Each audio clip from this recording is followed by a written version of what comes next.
جی مجھ سے یہ سوال بہت سارے لوگ کر رہے ہیں اور آپ نے بھی یہ سوال کیا ہے، ایف ایچ ایم کی طرف سے بھی آیا ہے۔ یہ بالکل صحیح بات ہے کہ میں نے دانیہ کو معاف کر دیا ہے اور میرے دل کے اور گھر کے دروازے بھی کھلے ہیں کیونکہ وہ نکاح میں ہے۔ نکاح بھی تنسیخ میں نکاح کا دعویٰ ہوا ہے، نکاح ختم نہیں ہوا۔ اب یہ میں نے کیوں کیا؟ نہ تو میری کوئی کمزوری ہے، نہ ہی مجھے کوئی خوف ہے۔ ہاں خوف ہے، اللہ کا خوف ہے۔ اس کی وجہ یہ کہ اب وہ عمر کے لحاظ سے ابھی بہت چھوٹی ہے۔ اس نے جو کچھ بھی کیا ہے اس طرف آنے سے پہلے میں آپ کو چند باتیں کہنا چاہوں گا۔ حضرت عثمان غنی رضی اللہ تعالیٰ عنہ کے زمانے میں ایک اعرابی، اس نے کسی کسبی سے شادی کی۔ میں یہ الفاظ استعمال نہیں کرتا جو کہ طوائف اور یہ سب مجھے اچھا نہیں لگتا، تو کسبی سے شادی کی۔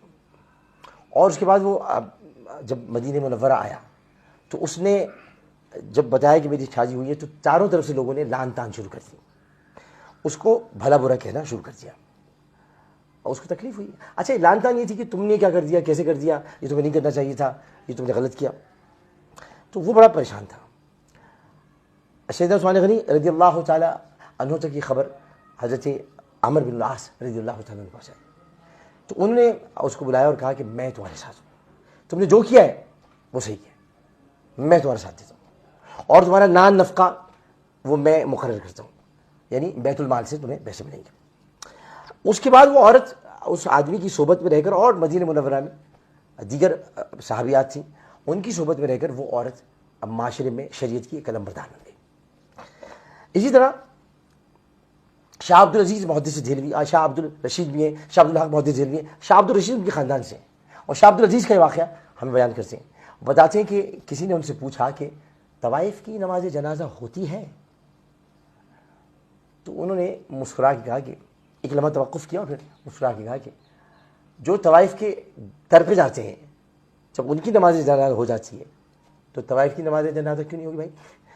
تو یہ ہم نے جو سوچ رکھا ہے، اب دانیہ تو ان کاموں میں تھی نہیں، دانیہ کو تو میں نکال لایا تھا اس لیے کہ وہ چھوٹی تھی، اور یہ وہ علاقے ہیں جہاں پر لوگ مجبور ہوتے ہیں، اب مجبور بچیاں ہوتی ہیں، غربت بہت ہے، پریشانی بہت ہے، اور یہ شادی جو میں نے کی تھی یہ نفس کی بالادگی کے لیے نہیں کی تھی، نفس کی بالادگی کے لیے نہیں کی تھی۔ بالادگی ایک نفس کا ایک نفس امارہ کا رجحان کہتے ہیں، اس رجحان کے لیے میں شادی نہیں کی تھی۔ میں نفس امارہ کی لذتیں چکھ چکا، اور اگر کوئی سمجھتا ہے کہ میں کہ وہ بڈھا ہے جو کبھی بچے ہوں گے تو آپ کو دکھا دیں گے، تو یہ تمام چیزیں ایسی ہیں کہ جہاں آپ کو قدم سنبھل کے رکھنا پڑتا ہے کہ یہ راہ حق ہے، سنبھل کے چلنا، یہاں ہے منزل قدم قدم پر، تو یہ راہ حق ہے، یہ آپ کوئی نیکی کا کام کرنے کے لیے جا رہے ہیں، اس میں آپ کو رکاوٹیں آئیں گی، اور کہیں پر آپ کو مصلحت سے کام لینا پڑے گا، اور مصلحت سے آپ کو کام لیتے ہوئے اس کی عزت کا خیال کرنا پڑے گا۔ یہی میں نے کیا، اس کی عزت، اس کا مرتبہ دینے والا اللہ تعالیٰ ہے، میں نے اس کو بڑھانے کی کوشش کی۔ جب یہ سب چیزیں ہونے لگیں تو اب تکلیف مجھے پہنچتی تھی کہ اب دانیہ کو تو میں نے نکالی ان چیزوں سے، تو آئندہ لوگ کبھی اس کی مثال نہ دیں تو میں اس کو روکتا تھا، میرے پاس رکو، مت جاؤ دوبارہ وہاں پر، ان جگہوں میں مت جاؤ، اب باورپور یا لودھنا جاتی ہوں مت جاؤ، تو میں رخصت ہو کے آ گئی ہوں۔ اور آپ کو پتہ ہے کہ ہمارے معاشرے میں جب بیٹی رخصت ہو کر آ جائے تو اس کا گھر شوہر کا گھر ہو جائے۔ اب یہ ساری باتیں فضول ہیں کہ معاشرے یہ بات ہو چکی، اس میں کوئی ایسا نہیں تھا، تو دانیہ کو قصور نہیں تھا، اس لیے میں کہتا ہوں آپ اسے معاف کر دیں۔ میں تو جا رہا ہوں یہاں سے، میرے جانے کے بعد اس کی مین بنائیں، آپ اس کو معاشرے میں رہنے نہ دیں، اس کے ایسا نہیں کیجیے گا، وہ چھوٹی ہے، بچی ہے، اس کے ساتھ ایسا مت کیجیے گا۔ ایسا کریں گے آپ تو آپ گناہ گار ہوں گے، کیونکہ وہ خدا کی گناہ گار، میں نے اس کو معاف کر دیا، اللہ بھی اس کو معاف کر دے گا انشاءاللہ، مجھے اللہ کی رضا سے اقدس سے پوری امید ہے۔ اسی طرح میں آپ کو ایک اور بات بتاؤں کہ اب جو کہ خطرناک بات تھی، وہ خطرناک بات یہ تھی کہ ہم اس معاملے میں تو پڑ گئے کہ قصور دانیہ کا تھا، عامر لیاقت سے زیادتی ہوئی ہے۔ آپ کو یہ بھی تو دیکھنا ہوگا کہ عامر لیاقت اس ملک کو چھوڑ کے جا رہا ہے کس درد کے ساتھ۔ اس نے ٹیلی ویژن انڈسٹری کو 24 سال دیے ہیں، 24 سال میں اس نے سوائے فتوحات کے جھنڈے گاڑنے کے اور کچھ نہیں کیا۔ اس نے آپ کو ٹرینڈز دیے، آج انعام گھر انعام گھر سے متاثر تھا، اور انعام گھر سے کئی شوز متاثر ہیں۔ رمضان میں وہی کچھ ہوتا ہے جو میں کرتا تھا، اس کے علاوہ کیا ہوتا ہے، بلکہ اور کچھ کرنے کے لیے ہوتا نہیں۔ تو یہ ساری چیزیں میں کر کے دیکھ لی۔ اب میں آپ کو بتاتا تھا کہ رمضان کی راتیں کیا ہوتی ہیں. میں نے یہ بتایا آپ کو عشر مغفرت کیا ہوتا ہے, جس کو سب برباد کر دیا پی ٹی آئی نے. عشر مغفرت, عشر نجات, عشر رحمت سب گیا. اب جہنم سے نجات کا عشر. تو یہ بعد میں پتہ چلا, آپ دیکھا پی ٹی آئی کا ذکر آیا ہوگا, آپ نے سوچا ہوگا پی ٹی آئی کا ذکر اس لیے آیا کہ آج مجھے پتہ چلا, اور بہت دکھ ہوا مجھے, اتنا دکھ ہوا کہ میں آپ کو بتا نہیں سکتا. ہم نے ساتھ کھانا کھایا تھا, ساتھ پانی پیا تھا, ہم ساتھ رہتے تھے. خان صاحب کی میں بہت عزت کرتا ہوں اور آج بھی کرتا ہوں, لیکن آج مجھے پتہ چلا کہ ایف آئی اے کے لوگوں نے بتایا کہ اس پوری کردار کشی کی مہم کے پیچھے فواد چودھری کا ایک ٹولہ تھا, اور فواد چودھری کا تعلق پی ٹی آئی سے. انہوں نے کس کو خوش کرنے کے لیے کیا یہ تو مجھ کو نہیں معلوم, لیکن فواد چودھری نے جو کیا ہے یہ میں آپ کو بتا دوں کہ فواد چودھری کیا آئے گا. یہ حدود الہی میں گھسنا ہے. آپ کسی میری عادت نہیں کہ میں کسی کی کردار کشی کروں, اور کل آپ نے میرا کردار سب نے دیکھ لیا ہے. میرا جو کردار تھا جو میں کل پھٹ پڑا, اچھا وہ پھٹ گیا کہ آپ کو پتہ چل گیا میں کس طرح کا انسان. نہ میں کردار کشی کرتا ہوں, نہ ہی میں یہ کسی کے خوابگاہ میں گھس کر اس کی وہ باتیں جو کہ راز کی باتیں. مولا علی فرماتے ہیں کہ کسی کا راز تلاش مت کرو, مل جائے تو فاش مت کرو. تو میں اسٹاکر نہیں ہوں, میں اسٹاکنگ نہیں کرتا. میری 2 بیویاں کرتی تھی اسٹاکنگ, نہیں میں نہیں کرتا. اسے کہ اسٹاکنگ کرنا بری بات ہے, کسی کی تاک جھانک کرنا, اس کے بارے میں جاننا, ٹو لگانا, یہ سب بری بات ہے. اللہ تعالیٰ نے منع کیا ہے. میں بہت کچھ کہہ سکتا ہوں, میں بتا سکتا ہوں خان صاحب کے بارے میں کہ ان کی شادی کا کیا معاملہ تھا. میں بہت کچھ کہہ سکتا ہوں فواد کے بارے میں. میں کافی کچھ بتا سکتا ہوں علی زیدی کے بارے میں. آپ کو تو نہیں پتا ہوگا علی زیدی کی 2 بیویاں ہیں, لیکن میں بتا سکتا ہوں. اسی طرح بہت ساری باتیں, لیکن میں ایسا نہیں ہوں کہ میں ایسی باتیں کروں آپ کے سامنے کہ جس سے آپ کو تکلیف ہو. اور آپ کو کیا تکلیف ہوگی اللہ تعالیٰ کو گوارا نہیں ہے. تو میں یہ باتیں نہیں کرنا چاہتا, لیکن یہ کہنا ضرور چاہوں گا کہ آپ نے اچھا نہیں کیا. میں تو جا رہا ہوں پاکستان سے, میں جب یہاں سے چلا جاؤں گا میں یہاں نہیں رہوں گا, کیونکہ اس ملک میں گالیوں نے ایسی فضا آلودہ کر دی ہے کہ سیاسی میدان میں کوئی کھڑا نہیں رہ سکتا. حالانکہ یہ مجھے ہرا نہیں سکتے. میں کراچی کے مہاجر علاقے سے کھڑا ہوں گا اگر کھڑا بھی ہوتا, ان کا باپ نہیں ہرا سکتا مجھ کو. لیکن میں صرف اتنا بتانا چاہتا ہوں کہ آپ نے فضا اتنی آلودہ کر دی ہے, اتنا آپ نے اس کے اندر خرابی پیدا کر دی ہے جو خرابی بسیار سے بھی نہیں ہوتی. اتنا آپ نے ماحول کو تلخ کر دیا ہے کہ تلخی چاروں جانب ہے. اب یہ پاکستان ایسا تھا کہ آپ سیاست کیا کہا کہ امریکی سازش, کون سی سازش؟ یہ جو میرے خلاف ہوئی ہے امریکی سازش تھی کیا؟ کچھ نہیں. جب آپ کے پاس عوام میں جانے کے لیے کچھ نہیں ہوتا, میں تو تھا نا. ہم کیا کہتے کہ ہم نے عوام کے لیے کیا کیا؟ ہم نے عوام کے لیے کچھ نہیں کیا.